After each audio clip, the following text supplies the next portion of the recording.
Monday, on October 28th, the Saskatchewan general elections are about to begin. It is very important for you to not only vote, but to vote for the right person. Now, I had the opportunity to interview Andrew Stevens, who is the city councilor currently of Ward 3. He himself will no longer be rerunning as city councilor. However, he did share some very important insights regarding how the politics around Regina has been lately. So not only am I about to share the interview, but if you'd like to learn the entire history of Saskatchewan, I also posted a video about that. If you just click my channel, I'm pretty sure you'll find it there because it was just the previous video before this one. Please like and subscribe as it better supports my work, and sit back and enjoy the interview. So I just got a few questions for you that I would like to ask. And Sure. first things first, what is your role as a city councilor? Because here in the US, things are a little different from what I've learned over there. And so if you'd just like to share your insight. Sure. So I mean, I think there's an overlap, but I think there are some distinct features, if only because in the United States, I think there's a variety of different systems like the strong mayor system. It's very partisan. Generally speaking, here in Saskatchewan, at least,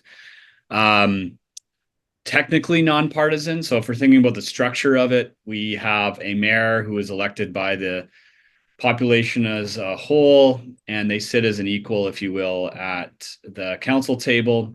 We're technically not part of registered political parties, so we're nonpartisan in that sense. But yeah, I mean, you could look at the legislation to see what our general responsibilities are, but ultimately the role of a city and the role of the council is to attend to the general well-being of a community, of the residents. And as a city, we, manage everything from waste collection, wastewater treatment.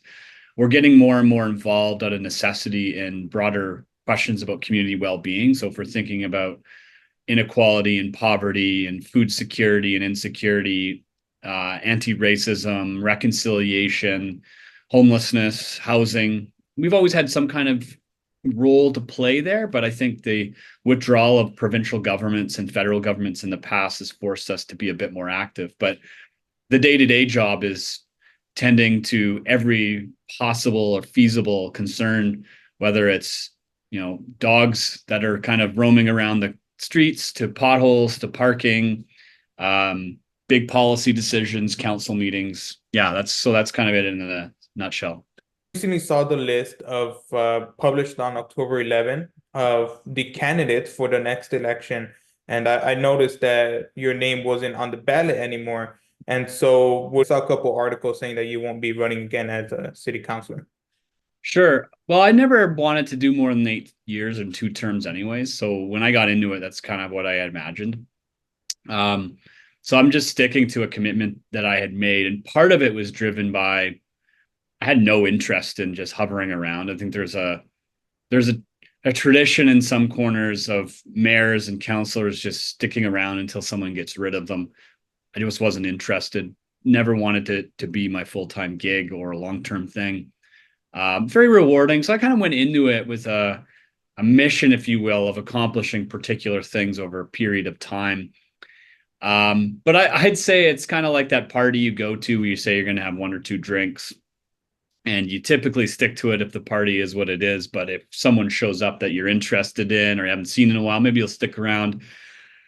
That just never happened. So I think a few factors. One, the responsibilities have really amplified in terms of the meetings, the number, the length, the board memberships, the responsibilities. So I have another full-time job, and it just became impossible to really balance all of that as much as I should have or could have.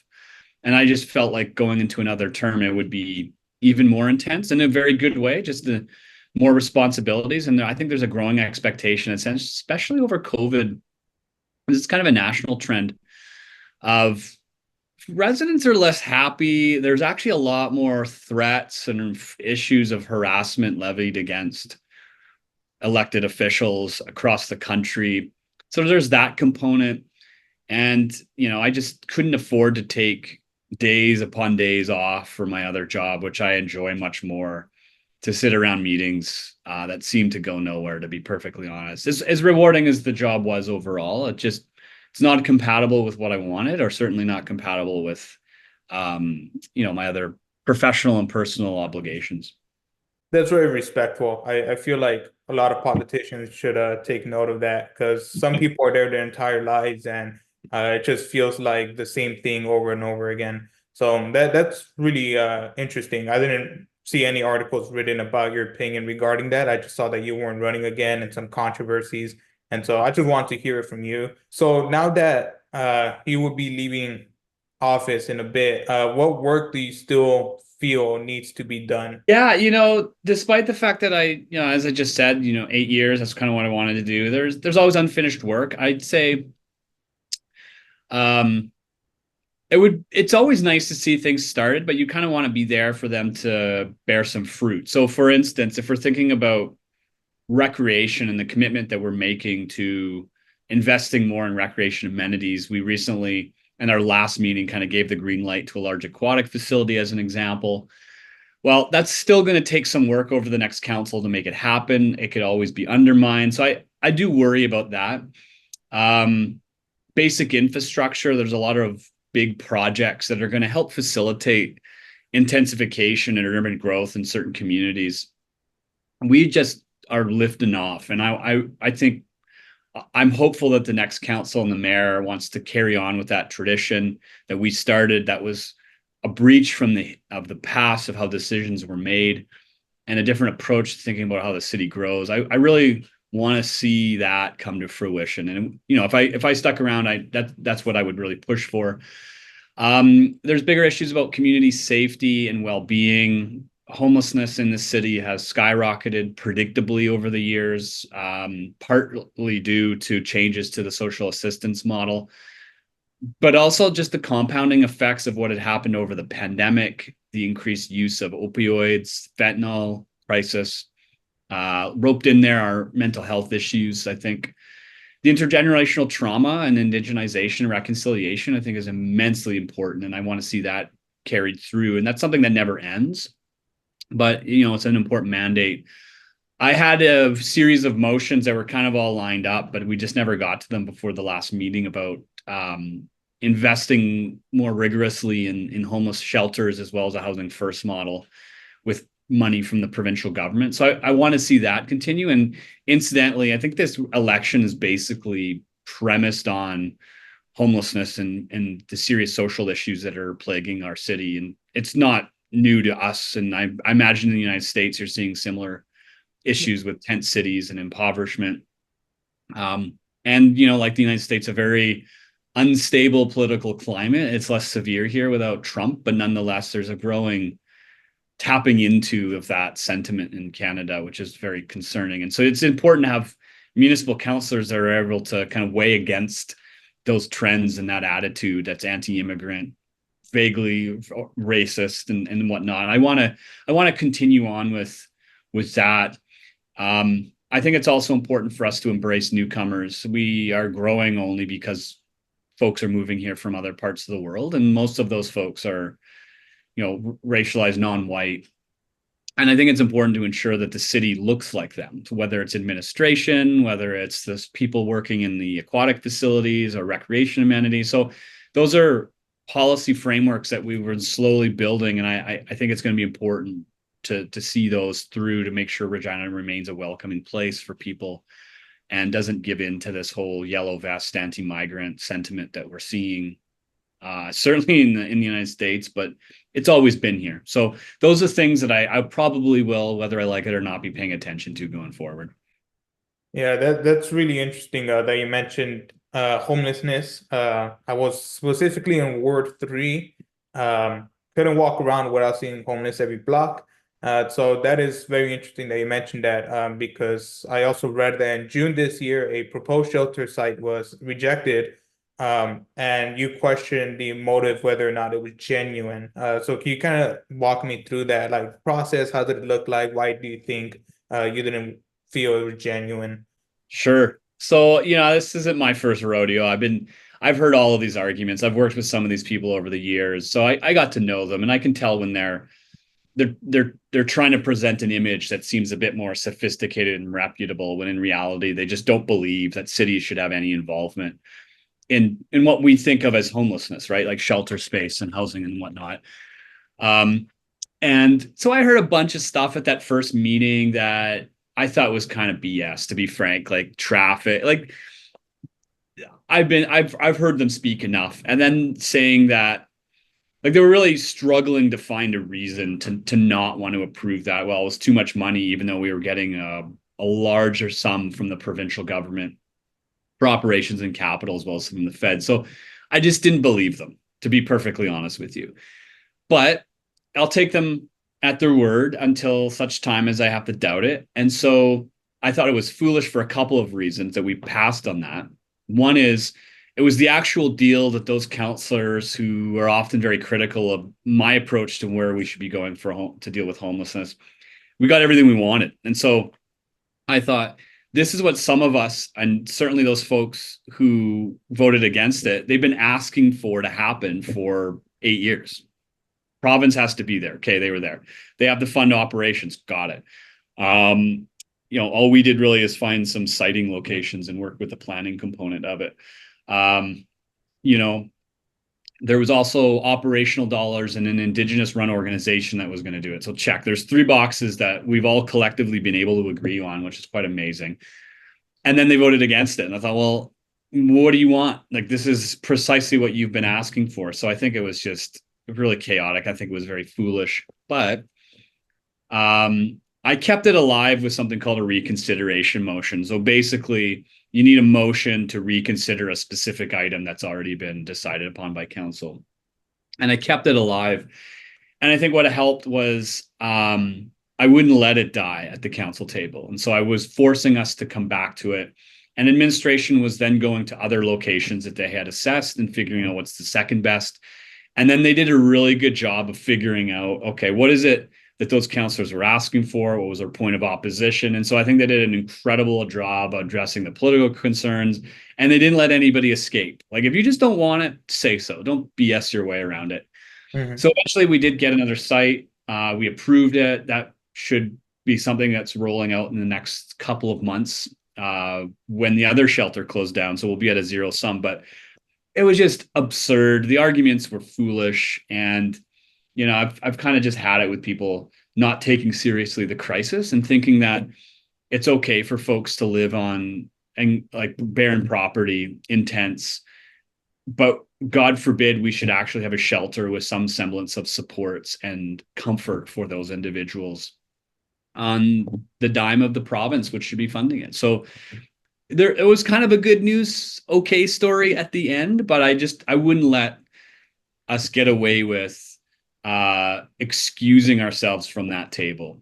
And, that was one of my frustrations, just how long a lot of this stuff has taken, I think meaninglessly. So.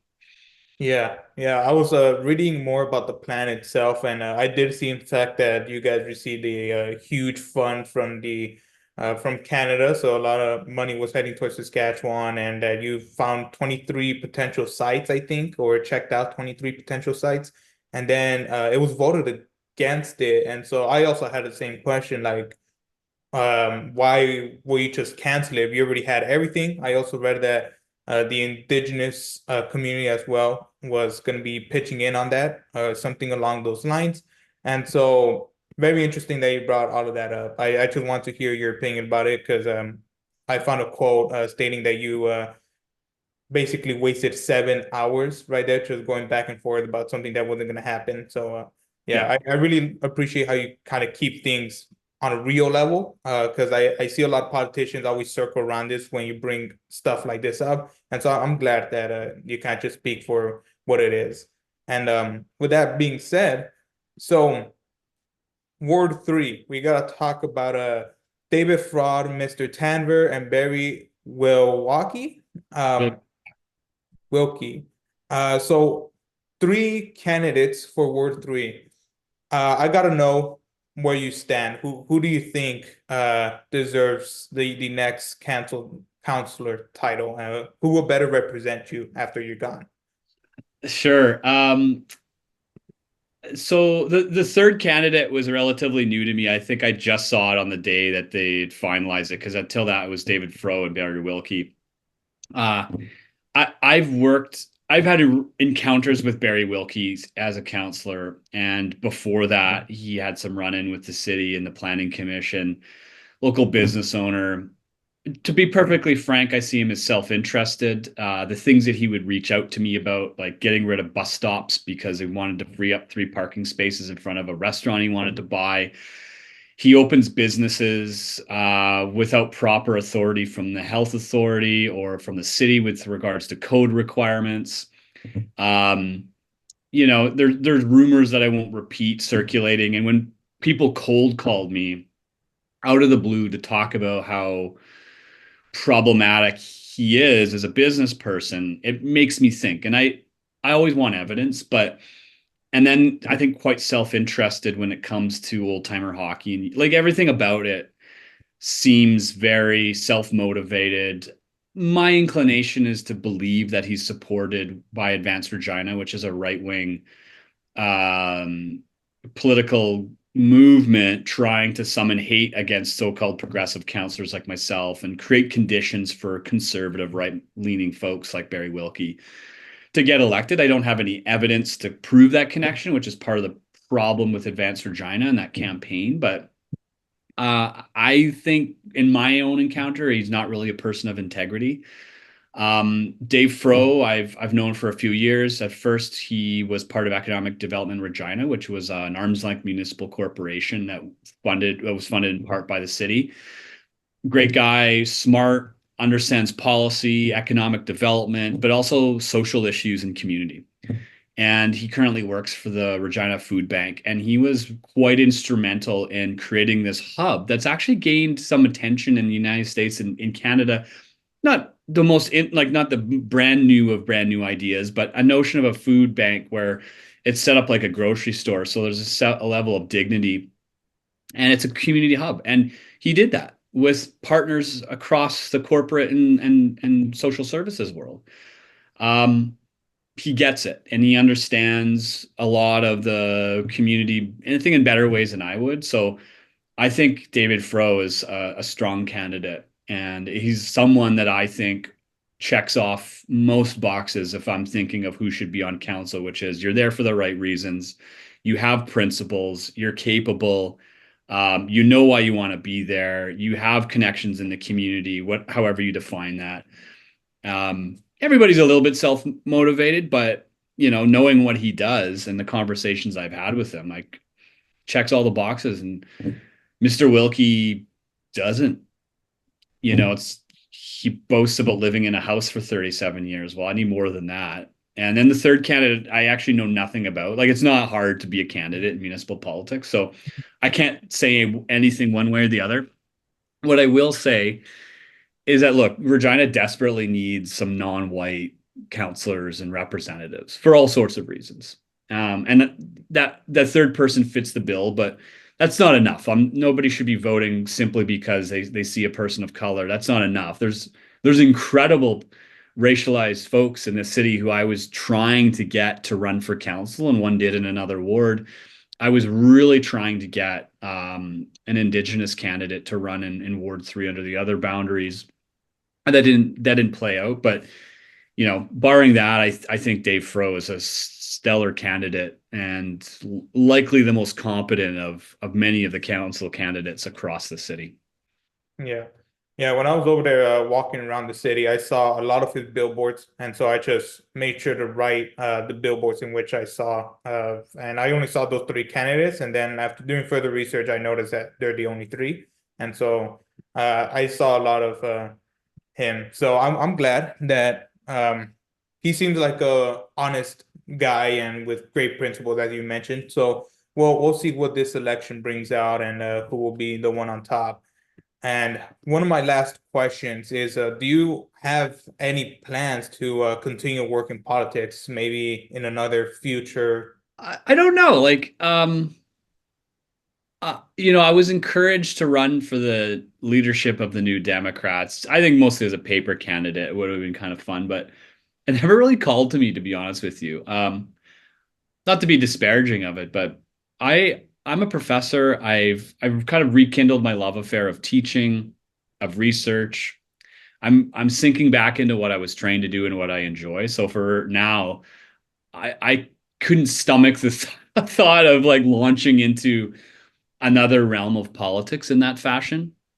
Frankly, I might be more interested in joining a local community organization that put together a community fridge and food delivery program. Like, I would rather do that. And I might rather work with an organization that's doing on the ground work, delivering supports for folks who are homeless. And I might rather be on a board. So I'm actually thinking of sinking below the elected official levels into the community. I've been a board member in many organizations. Like, I'd kind of rather do that for now, to be honest with you, and hang out with my kids more. So right now, no, it's not even crossing my mind. Maybe down the road, but not right now. That is very respectful. I feel like a lot of politicians should take note of that. Why I do go too. bigger when you could do more smaller within your community? So that's very interesting. Some of the more smaller politicians I talk to, like in Washington State and here in Arizona, kind of always share the same opinions, and it's a shame because I'd like to see these smaller people with great morals and principles be more up here, but oh well. So I agree with you. Yeah, it's a dilemma, to be honest with you. The good yeah. people can do other things. Yeah. Well, thank you so much for joining me and having the time to kind of share your opinions and kind of end my little research project. I try to talk to the premier and the mayor. Never heard a response because they're a little too big. Before we 100% finish, I would like to ask, do you mind? So after I kind of finish publishing or submitting my assignment, is it all right if I post this interview kind of as a part two of the Saskatchewan video I made on YouTube to kind of not leave any information kind of to waste? Yeah, go ahead. All right. Well, thank you so much, Andrew Stevens. Well, I will be in contact if anything, and good luck. Thank you for your service. Thanks, Frank. Take care. You too. Bye-bye. There are some things that I did have to cut out during the interview just because I did say way more than I should have. And as well as just some things like he shared his private email with me for we could just talk post interview. And so I cut that thing out too because obviously I don't want you to get access to his private email. However, if you got any questions, comments, concerns, please write them in the comments. I would love to read them. That's the best part about being a itty bitty tiny YouTuber. I get to read all the comments and hopefully respond to all of them. If you'd like to check the sources for the screenshots that I provided throughout the interview, just check the description and you will find all of my sources there too. Please leave a comment, like, subscribe, and thank you for watching.